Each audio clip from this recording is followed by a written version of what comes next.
I think I'm ready.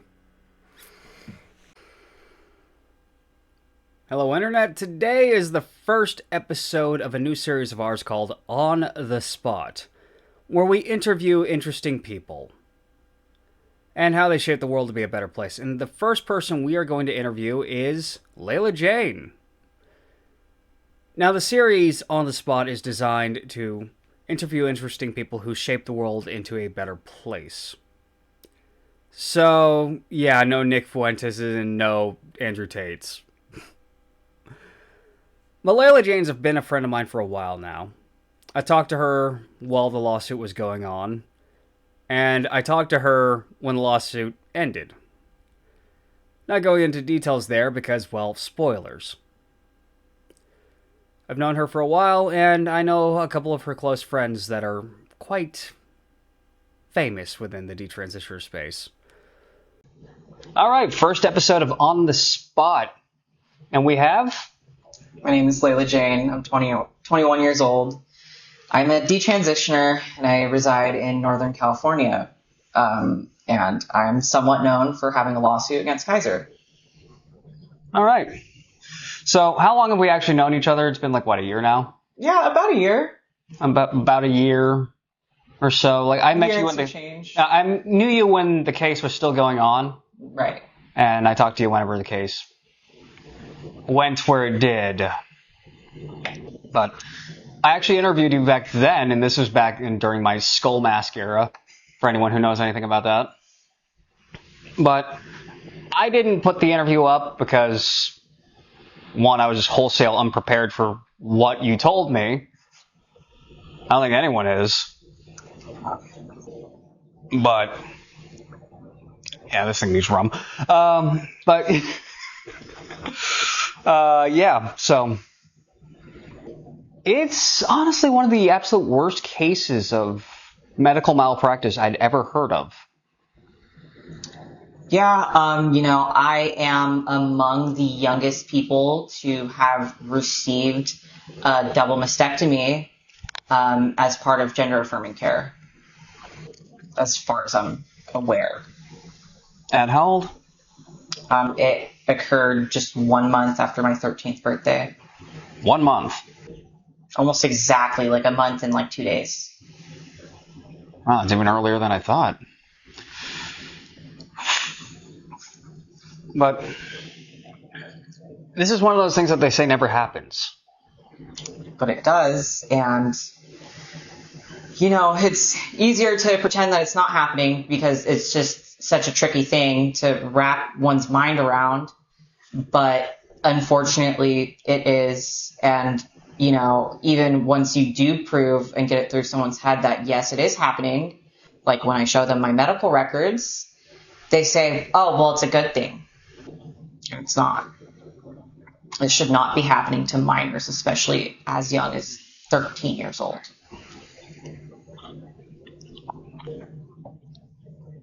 And yet they just deny it. They either deny it or gaslight and say it's a good thing. It's a good thing. So what actually led you to that position of becoming trans? How did that even begin? What was the process?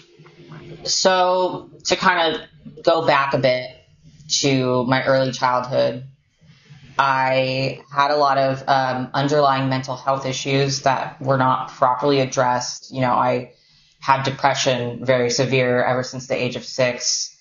I made a suicide attempt at 7 years old. I know I was in 2nd grade. And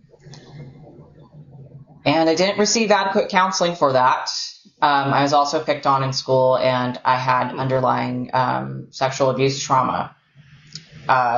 So to skip forward a bit ahead, I had really unfettered internet access as a kid.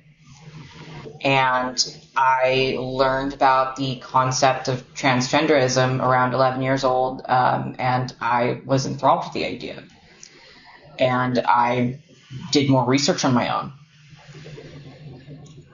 And I realized that, I can transition. This isn't just a male to female thing. There's a female to male aspect as well. And it was really learned to me as someone who wanted to escape these traumas, escape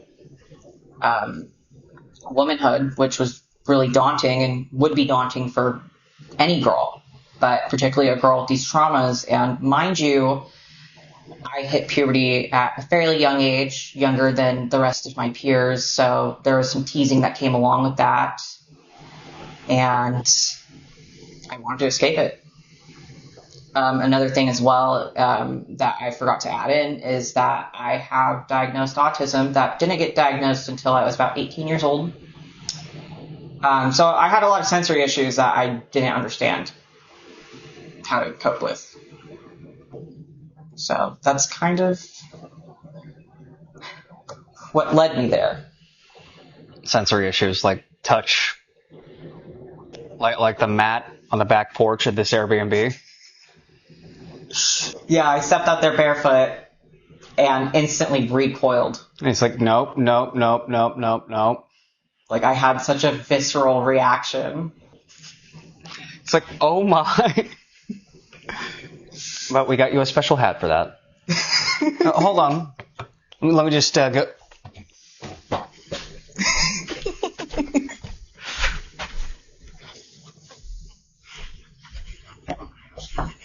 Thank you.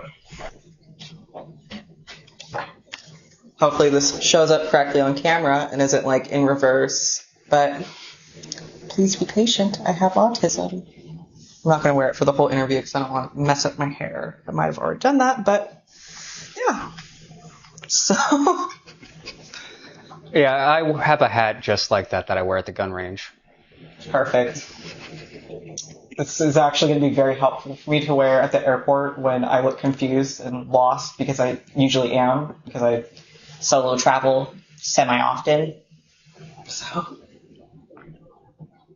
Like, I didn't know those hats existed till I was watching like a video on Warhammer 40k, and they're talking about the orcs.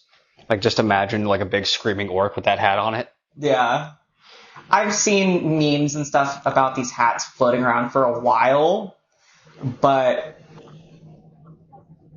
you know, I didn't get diagnosed until adulthood, and I didn't want to like co-opt a condition that I didn't have.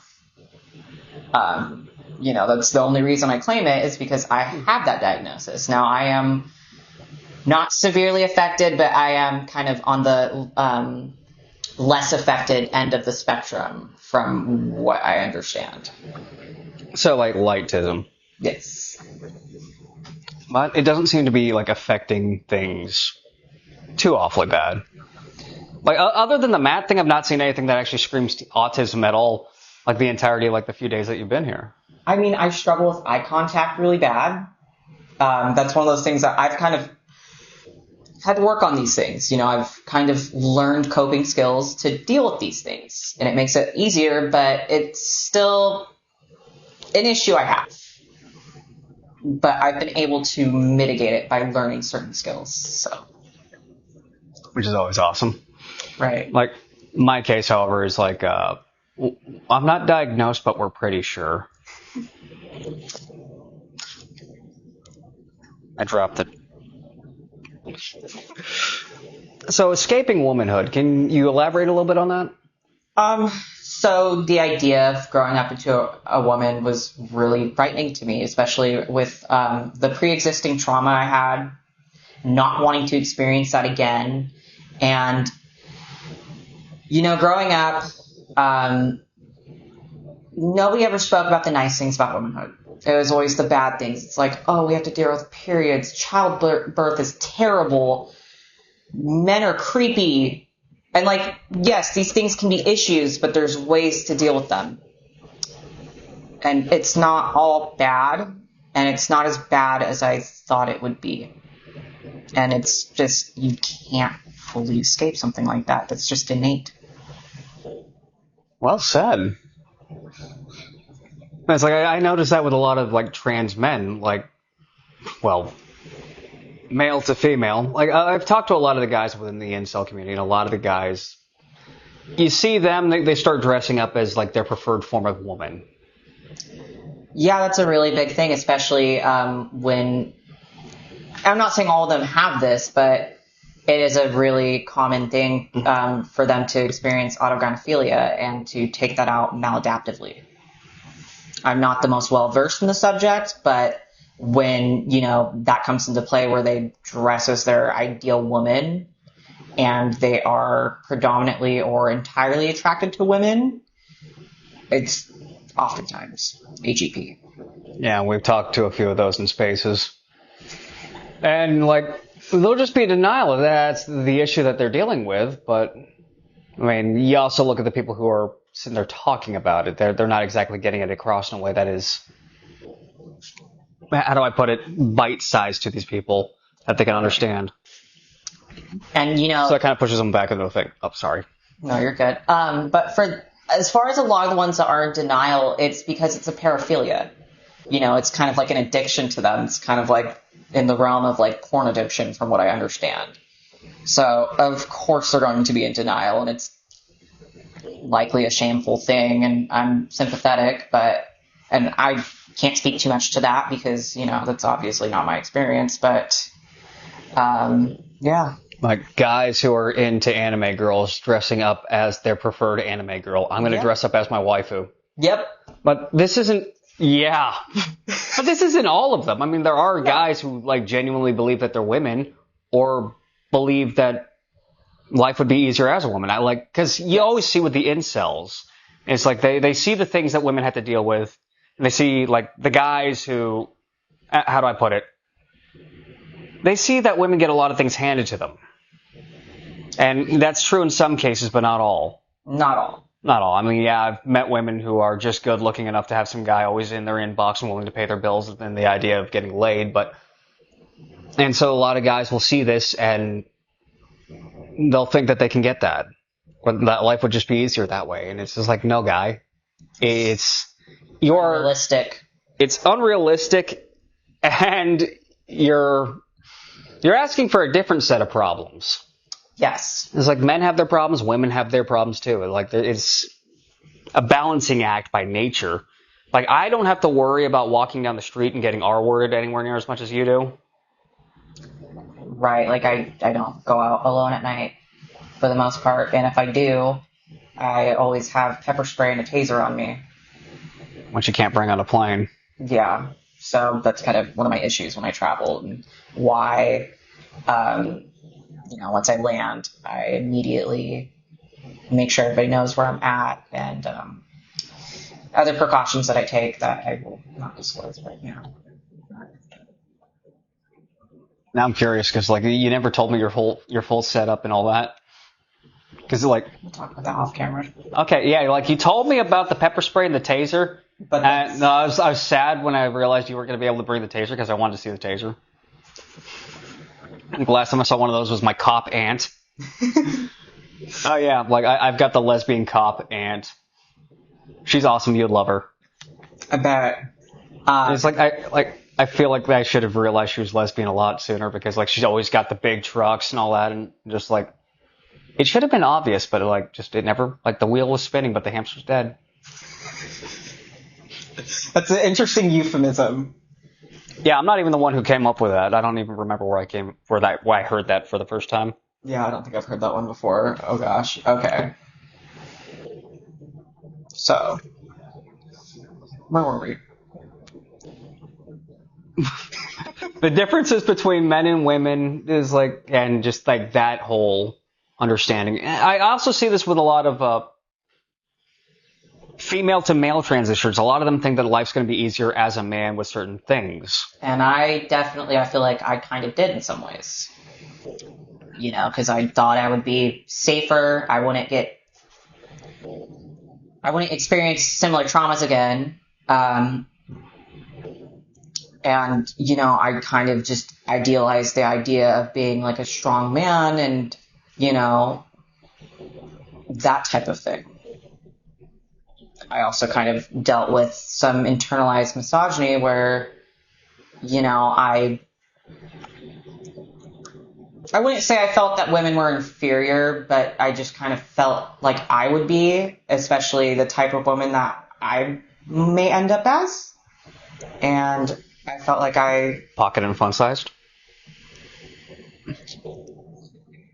I wouldn't say that. What do you think you would have been as a woman? What I thought back then, I just kind of thought that, I would have been vulnerable and seemed stupid and ditzy and a lot of those kind of common stereotypes. And I just didn't want to be seen that way. I thought that people wouldn't entirely take me seriously. Like, all the conversations that we and you have had throughout the entirety of me knowing you, like, I listen because and you always disagree with me on this, but it's like you're smarter than you give yourself credit for. It's one of those things. Like, yeah, I can't think of a single time I've actually looked at you and been like, no. I can't think of a single time. I'm sure it's happened at least once, but a year of knowing you, and I can't remember a single time. Well, that's good to hear. Because sometimes I struggle at wording things well. And sometimes I have my moments where I'm just really ditzy and just like, oh god, I lost my vape. Where is it? It's in my fucking hand. I'm not right now, but like. And now I'm wondering where the vape went. Oh, I know where it is, don't worry. Okay. But I have moments like that a lot, where I'll be like, where are my keys? Oh, I'm holding them. Just because I'm a little scatterbrained still sometimes, and I'm just thinking about a whole lot of things at once. Might be an anxiety thing, not really sure. Anxiety plus tism. It's an interesting combo. But it's quite common, isn't it? I believe so. Like, I know that autism, it tends to be comorbid with things like depression and anxiety, especially depression. I think that has to do with maybe the way that a lot of, especially girls, are underdiagnosed, so they don't get the care that they need, like me. And just the way that society isn't always meant and geared towards people with autism. Yeah. It's like, how do you move throughout life with that particular configuration? I wouldn't call it an ailment, because, I mean, you always also see the stereotype as like, he's autistic. He hyper-focuses on this one thing. Look at how much of a savant he is at the one thing. Right, and it's like, it comes with its challenges, but, there's a lot of gifts that people with autism tend to have. So. And the memes are great. Oh, for sure.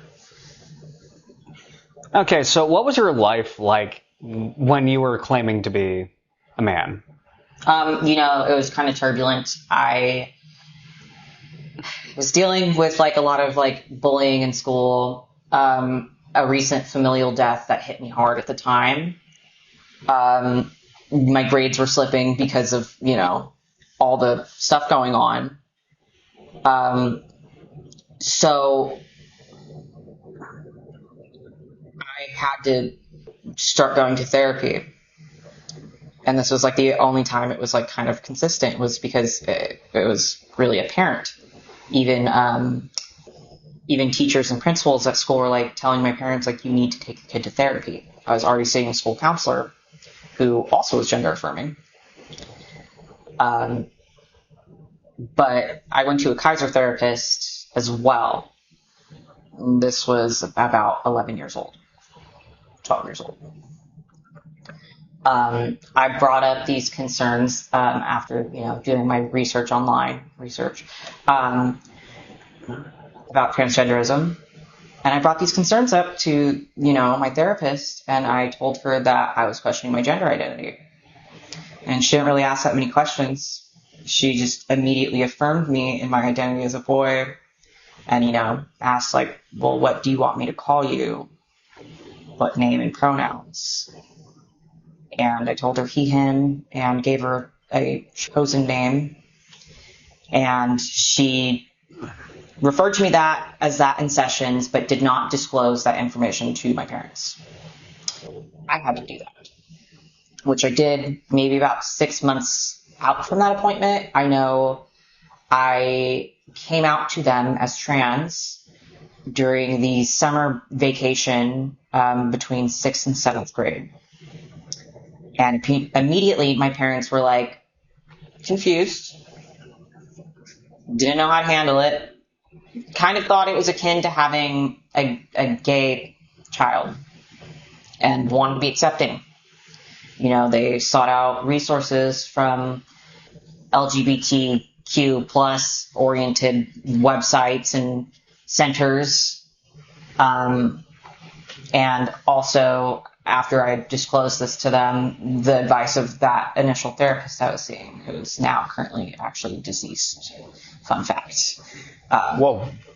Yeah, I found that out during my lawsuit because I was just curious one night and I Googled her name and I saw the obituary and I guess she's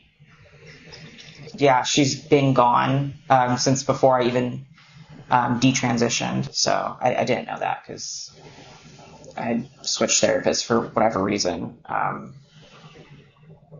100% sure why. I think it was just a scheduling thing. And I was just trying to establish consistent care, which predominantly I got through the gender clinic that she referred me to. But I kind of strayed from that around 17 or so. And I was like, I need my own therapist outside of this because I'm having issues that I don't think are relevant entirely to the gender thing. So, yeah. And I don't know if I'm jumping too far ahead, so. You're not. Don't worry, just keep going. Okay. So it was around 17, close to 18, that I was kind of having a crisis. Because back when I made the decision to transition, I didn't foresee myself making it to 16. And then I made it to 16 years old. I was like, oh, I did it. And then I was like, oh, I'm about to make it to 18. I need to really step back and assess certain issues, like my anxiety and my PTSD. I needed help for that because I was barely functioning at the time. And I was just really surprised and kind of spiraling over that a little bit because I just never saw myself making it to that point in my own head. And around that time, I kind of started to question detransition and tried to explain it to this other therapist outside of the gender clinic because I was at that point scared to go back after all that had occurred there. And she did not understand.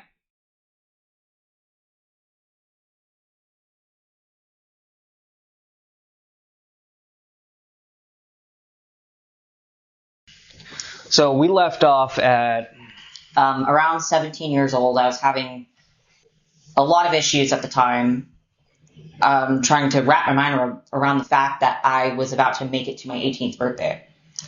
And I had some issues related to the gender thing, some issues not.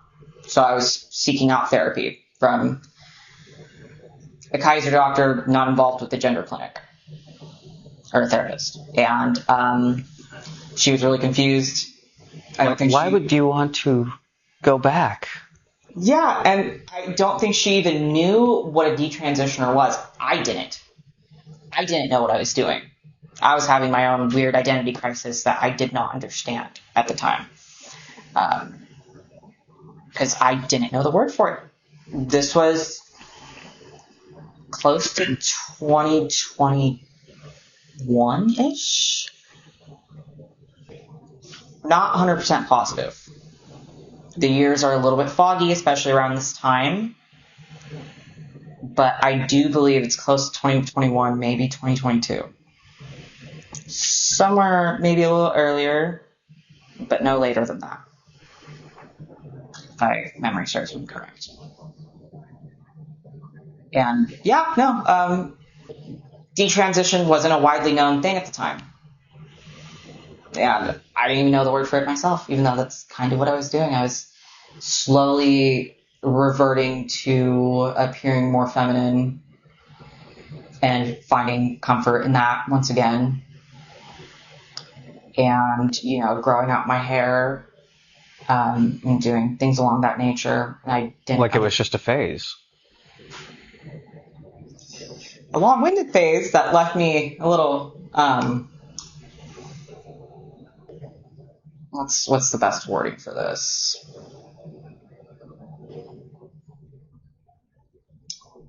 Left me with some issues that are going to plague me for life. It's not just like a goth phase where you can just wipe off the makeup and buy new clothes. These are medical issues that I'm pretty sure I just have to live with.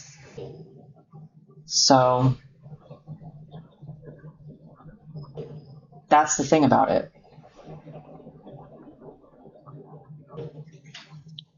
Oh, must be tough. It's definitely not easy. Like my voice is forever going to be low end. I've done a little bit of work to try to kind of learn how to speak in a bit higher of a decibel because I'm very insecure and self-conscious about that. Like I speak with kind of a certain inflection, but,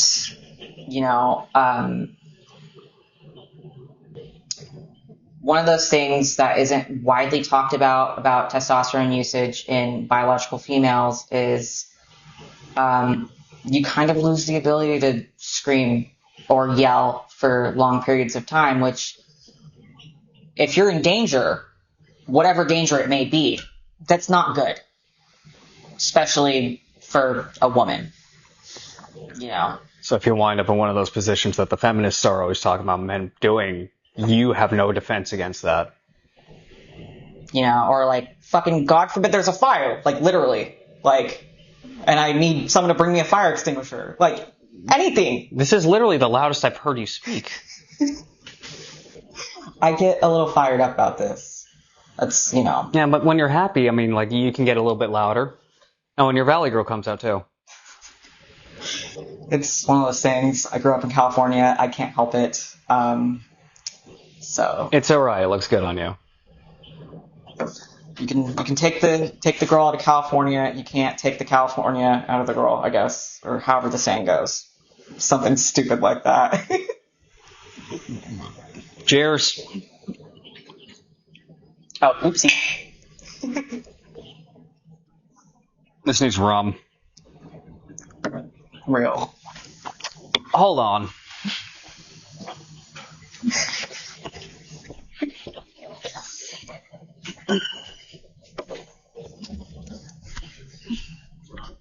Don't add too much. Lightweight. Yeah, like, hearing this, it's like, oh God. Like, I know bits and pieces of your story, but now that I'm getting the full story, it's like, oh God, you got fucked over. Yeah. Oh yeah. I know I've kind of jumped around a bit here, so let me know what I may have missed or may need to circle back to or anything like that. Oh, let's circle back to the doctors. Okay. Oh, also, I don't do alcohol reviews, but Bumbu is amazing. Can't confirm. I mean, you paid for this one. Yeah. But it's like, the way you described it, it's like the doctors were constantly pushing it. It's like, oh, you're sad? Cut off your tits.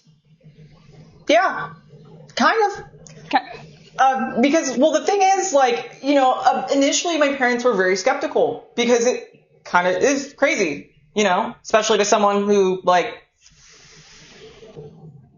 has never heard of this before, especially in the context of minors.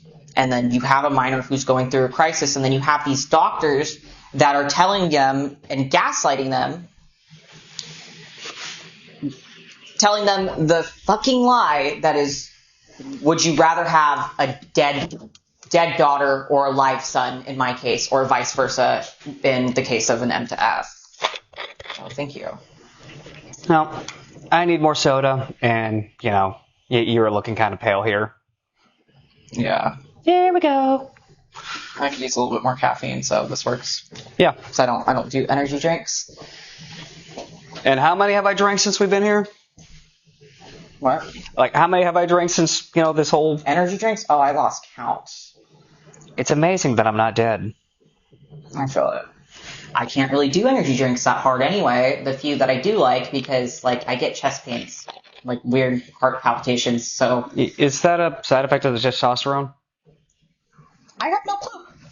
I know enlarged heart is one of them. There's this is also one of the things that... I know it's really not good for cardiovascular health from my understanding of things. Excuse me. That's one of those things. It's, when biological females take it, there's a lot of those issues too the doctors don't get into depth about. At all. It might be in really small print on a consent form. But, of course, my parents were being pressured immensely into allowing and enabling this. And for more awesome small content, print, they're just listening support to the project doctors by buying our t-shirts. That's what you're told to do, is listen to Just doctors. remember, As a we're parent, gonna make it. The doctors have that level of authority, unfortunately. It's like priests in olden days. Yeah. But this is the secular modern version of that. Or what it attempts to appear as. So. Okay, so I spent a small stint hanging around the bodybuilder community, right? Right. So this is how I know a lot about how exogenous testosterone actually affects people. Women, too, because I used to think female bodybuilders, so long as they weren't built like Iris Kyle. I'm just going to put an image right here of her. Yeah, she won more Olympias than Ronnie Coleman. Oh, Jesus. Well, just the women's. I'm pretty sure they actually cut women's bodybuilding because she would not stop winning. But I know what that did to women because I actually looked at research on what happens to women from testosterone. Right. This is before, I knew Chloe Cole existed because I watched a Jordan Peterson thing on her. That was back in maybe 2023. That was around the time that I turned 18 and launched my lawsuit. No, maybe late 2022. No, I think it was early 2023. I'm not 100% off the top of my head. We're not going to know the exact dates. Unless I pull up the receipts, which I can do and link those to you later on here. You can the little thing, because I'm horrible with dates. Can't remember birthdays, none of that. So that's one of those things. I don't have the autism where I'm good with numbers. I wish I had that tism. I'm literally one of the few Asians I know that can't do math. I can't. I struggle with math really bad. Always have. So now linguistically, verbally I can't say shit half the time. I stumble on my words clearly, but if I sit down and I want to write something out, I do half decent. I'm good at typing out. I've always been really good at doing essays and all that. But verbalizing it, I stumble over and I get in my head. So.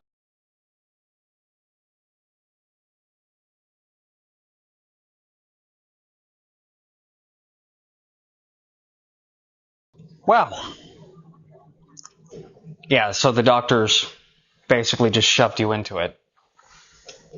For the most part, I was affirmed immediately, and I really wasn't offered a way out.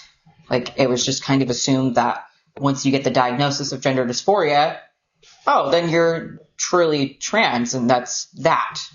There's no off rails offered, at least to me in my experience. No double checking of any sort?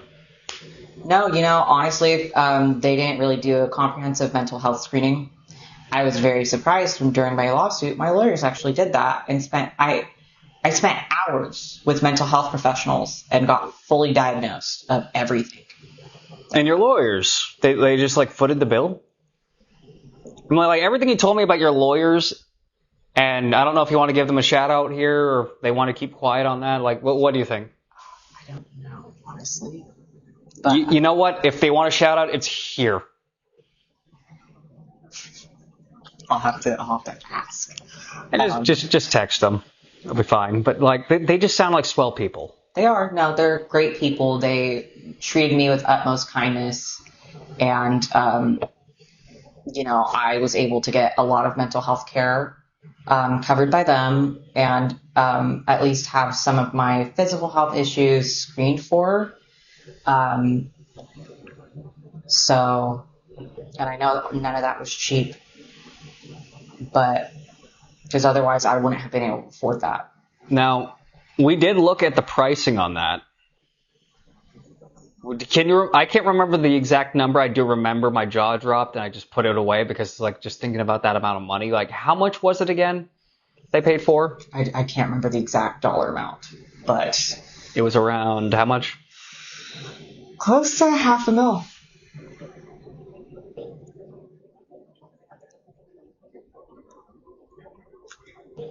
Yeah, I've never seen that amount of money in my life. I mean, how many people we know that have seen that much money? Personally, I can only think of one person that we both know. And me, I only talked with her once. You talked with her a lot. I don't know if we should name her this. Okay, we're going to bleep that out. But yeah, I was like, yeah, that's a lot of money. And while I did, I got therapy covered by them and I got medical screening and tests run on me, I didn't make a fucking cent. I walked away with nothing. Not shit. I mean, they could have, got away with this scot-free by just like, okay, don't speak. We'll give you this money. Don't speak. Well, that's not how it works. Oh. I'm not, and especially I couldn't accept money from my legal team that already spent so many hours, and because I had a team of like a handful of really expensive, like qualified lawyers that did their absolute best in due diligence, and we just got fucked by California state law on medical malpractice. So I couldn't have accepted that in good consciousness, honestly. Okay, wait. Where actually did we leave off on the conversation?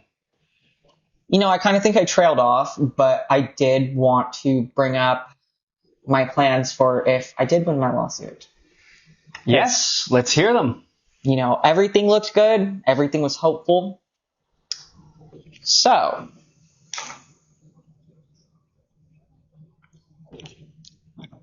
I'm not going to disclose because I honestly am not 100% sure and don't want to misspeak to potential damages that I could have been awarded based off medical malpractice damage caps in California.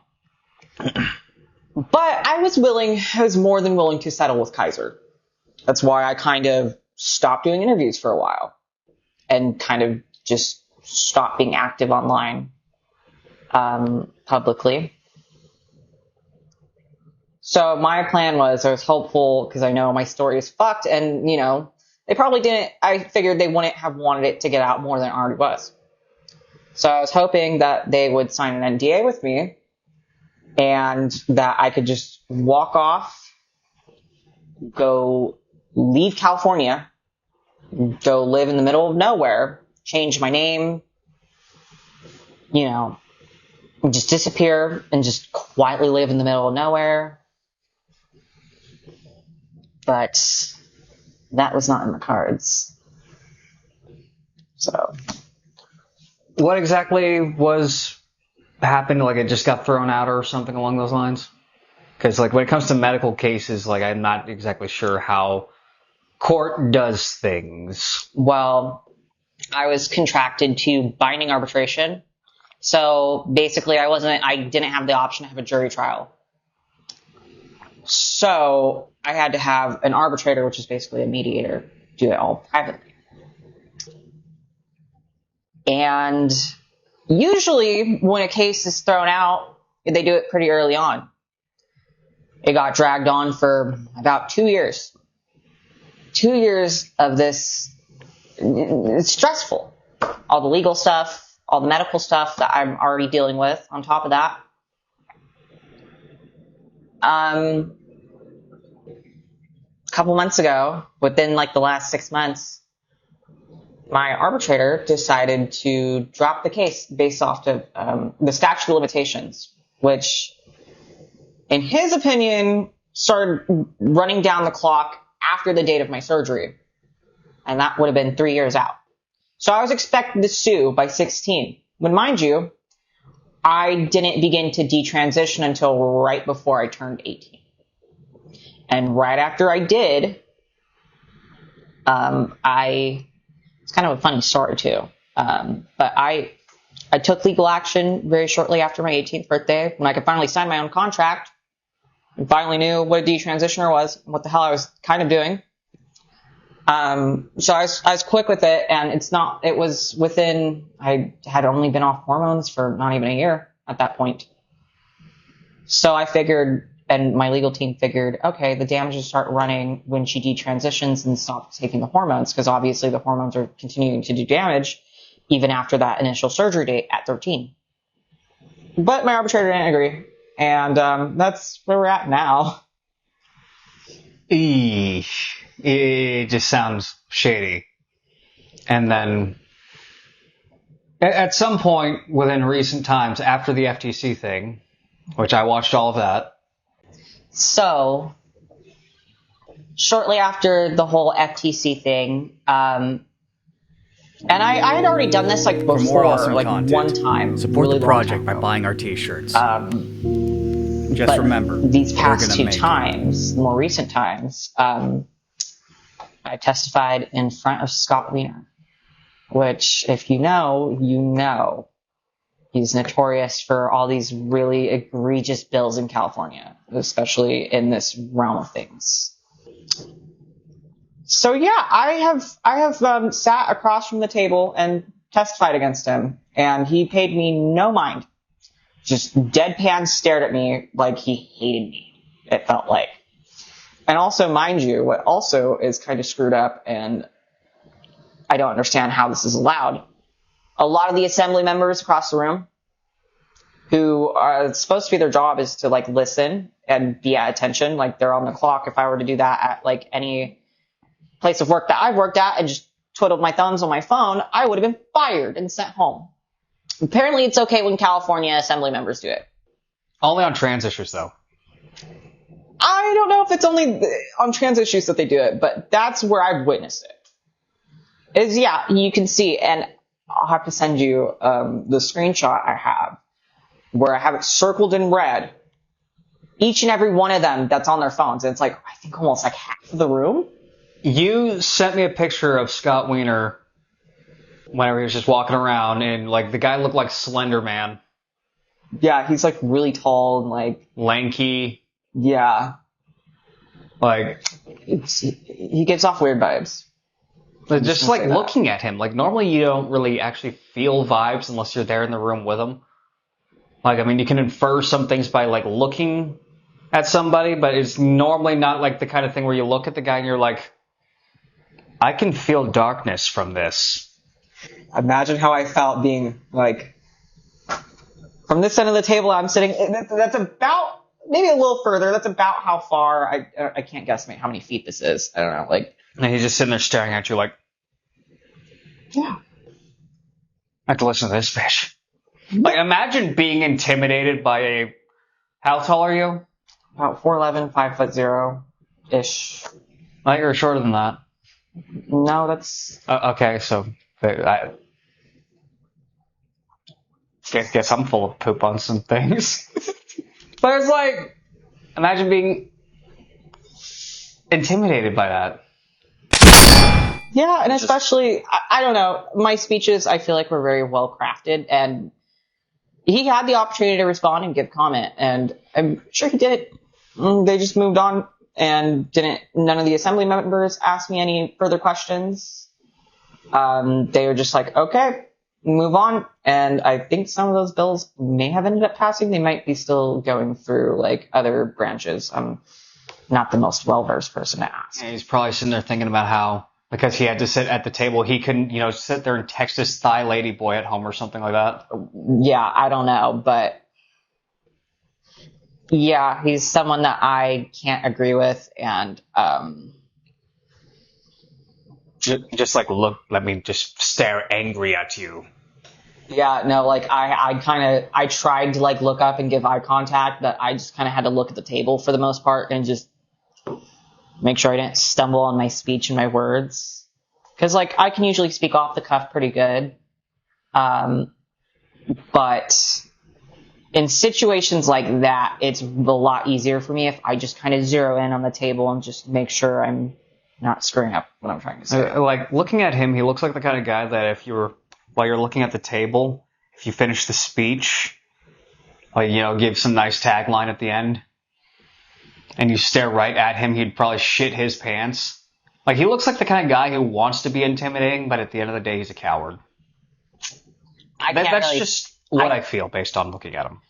I can't really speak to that, but I have not had positive experiences because I have been more than willing to like answer questions and be amicable and all that. And maybe we could agree to disagree. Maybe we could come to a middle ground, something, anything. But he's just not open to talking to me and barely likes to look at me. So that's where we're at. I just feel like he's the kind of guy who'd talk a big game, but the moment you decide to put him in an arena to make sure he can actually talk that game, he's going to curl up into a little ball and cry and ask for help and whatever, and probably shit his pants. I don't know why, but, just thinking about him now, I feel like he has a diaper fetish or something of that nature. I don't want to know. I do not want to know. Just looking at that Slender Man looking fuck, he's probably got some kind of weird paraphilia of some sort. People have theorized, and that's speculation. I can't say anything, so. I'm just saying, I wouldn't be surprised if he likes to sit at home with a binky and a diaper. God. That's not a visual I want in my head. Fuck him, though. Fucking pussy. It's like, if you're gonna stand on something, at least be willing to talk things out. And that's a problem I have with people. They're not actually willing to talk. They just want to scream their opinion and not talk. And that's my thing, too, is when I'm at, like, events where there's the option to, like, have a little bit of public forum and decorum, I'm more than willing to talk to people. And I've been screamed at a few times, and I still, I don't yell back. I still am just like, okay, then. So we're not going to get anywhere with this person. I'm going to, back up. Because there's no sense. Which leads to the next topic. Exiting trans. How is the process of removing yourself from the trans spaces? Like realizing that you're not a man? So was it gradual? Was it all at once? What? It was internal entirely. Because, I was turning 18 and I had to really reevaluate how I want to live my life. Because obviously I'm making it to 18, I'm making it to adulthood. Fuck, I need to figure out how to be an adult. And what that means for me. And I realized, I'm not happy, first of all, living this way. I don't think I actually had gender dysphoria like I was told. It was body dysmorphia. And mind you, I've been this short for a very long time, okay? There was no growing taller than this. So,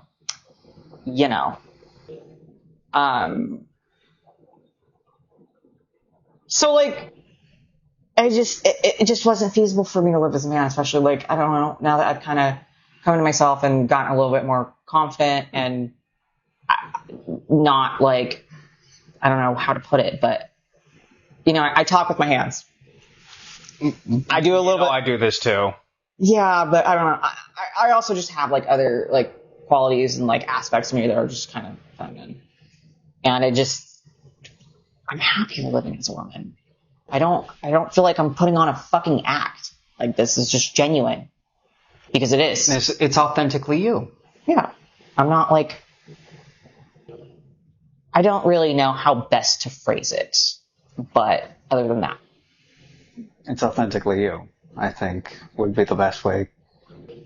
It's like you see a lot of people, like, especially in men's spaces. A lot of guys who persona or front. And then, like, you see the way they actually live, and it's like, bro, why are you talking? Well, like, there was a guy, I made an AI song about him. He blocked me for this. I think I linked it to you, but, you know,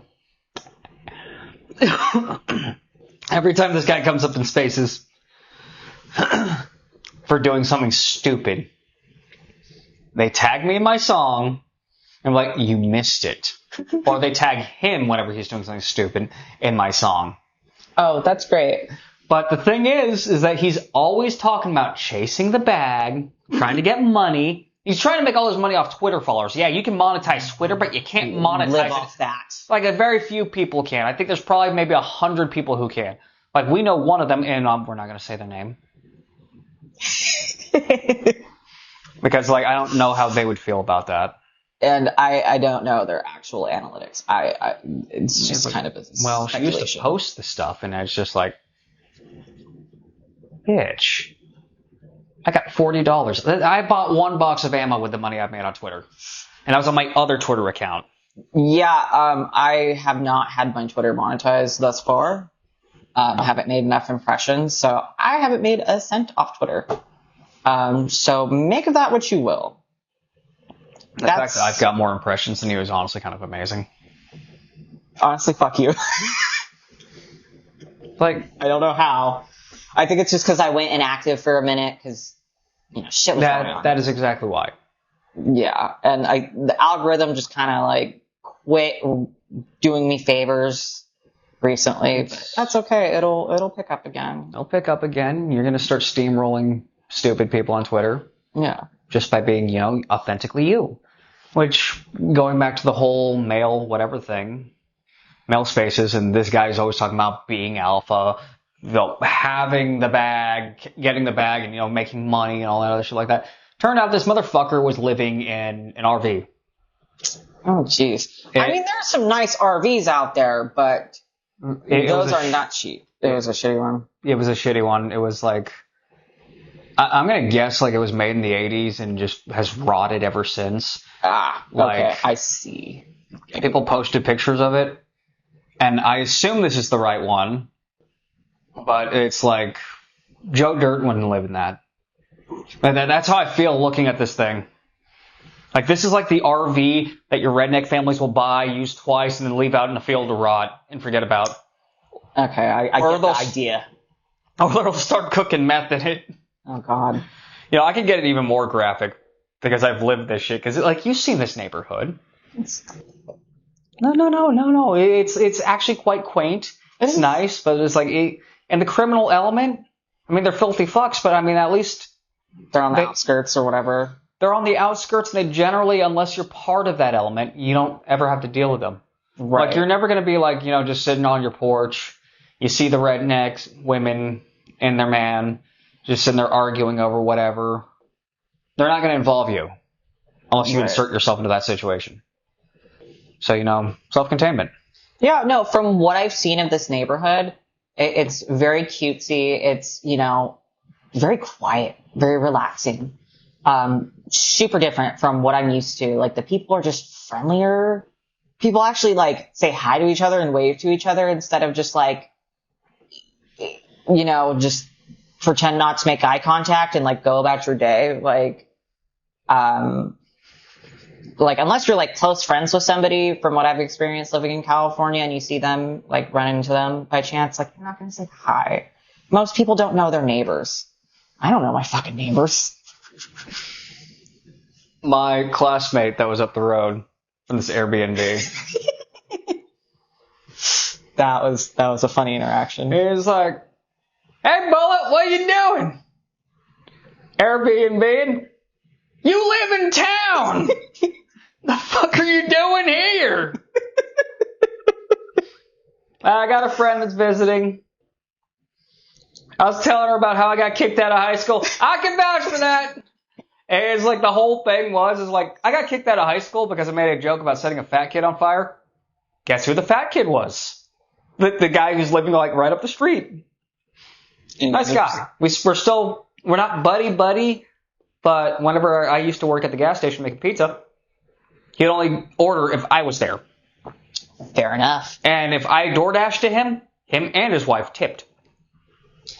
Yeah, see, it's not like that out there where I'm used to. I'm sorry you live in that place.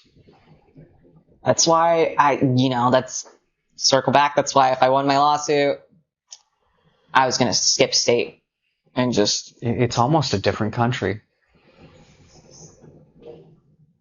You think we should like go over there and just like try to re-annex Canada? I mean, not Canada. California.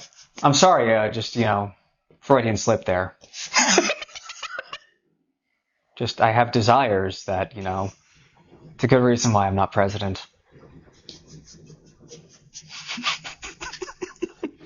It's fucking hilarious. And that concludes part 1. Part 2 will be up shortly afterwards. About a week or so, but you get to see it even sooner if you're on the Twitter or if you're on the Patreon. If you're subscribed to the Patreon, you're going to get to see it before anyone else. That being said, every penny that gets made from this particular t-shirt and 50% of the profits from the rest are all going towards Layla's moving fund because she wants to get out of California and she wants to go be with her boyfriend. And, I'm going to help facilitate that. Along with that, 50% of the money that goes through the Buy Me a Coffee is also going towards her because, bros. That being said, part 2 will be up soon enough. We hope to see you there. Have a good one, guys. There's going to be more jokes, more fun, and the t-shirts. Don't forget to buy some t-shirts. Have a good one, guys. More on the way. Have a nice day. Peace. For more awesome content, support the project by buying our t-shirts. Just remember, we're gonna make it.